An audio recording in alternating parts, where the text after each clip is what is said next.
জানো তো, জ্যৈষ্ঠ মাসের মঙ্গলবারগুলোতে ছোটো থেকেই দেখতাম মাকে খুব ভক্তি করে নিয়ম মেনে জয় মঙ্গলবারগুলো পালন করতে। আমিও বড় হবার পর মাকে যখন বলতাম যে মা, আমিও তোমার মতো উপোস করব, মা বলতো এখন করতে হবে না, বিয়ের পর করবি। তারপর শ্বশুরবাড়ি এসে দেখলাম এখানে উপোস নিয়ে কোনো বাধ্যতামূলক ব্যাপার নেই আর কোনো মাতামাতিও নেই, তাই আমিও স্রোতে গা ভাসিয়ে দিলাম। কিন্তু আমারই পরিচিত এক অ্যাস্ট্রোলজার একবার আমায় বলেছিল মঙ্গলবার নিরামিষ খেতে, কারণ আমি নাকি মাঙ্গলিক আর এতে আমার সন্তানদের মঙ্গল হবে। আর জানো তো, সন্তানদের নিয়ে ভালো কিছু বললে সব যুক্তি বিজ্ঞান হার মেনে যায়।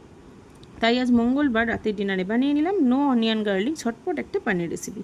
দেখো তো তোমাদের পছন্দ হয় কি না। প্রথমেই কড়াইতে সাদা তেল দিয়ে আগে থেকে নুন হলুদ মাখানো পনিরগুলো ভেজে তুলে নিলাম। তারপর ওই তেলে গরম মশলা আর শুকনো লঙ্কা ফোড়ন দিয়ে বেশ খানিকটা সুন্দরী টমেটো আর সাথে দুটো কাঁচা লঙ্কা তাকে ভালো করে বেটে নিয়ে তেলের মধ্যে ল্যান্ড করিয়ে দিলাম। ভালো করে সুন্দরী টমেটোগুলোকে কিন্তু ভেজে নিতে হবে যতক্ষণ না তেল ছেড়ে বিশ্ব সুন্দরীতে পরিণত হচ্ছে।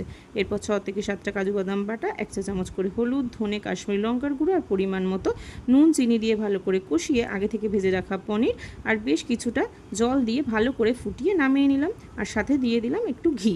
পারলে তোমরা একটু ধনেপাতা দিয়ে ফিনিশিং টাচটা সেরে নিতে পারো। চলো, তোমাদের অনেক কিন্তু রান্না শিখিয়ে দিলাম ভালো ভালো। এবার ডিনারটা সেরে নিই। টাটা।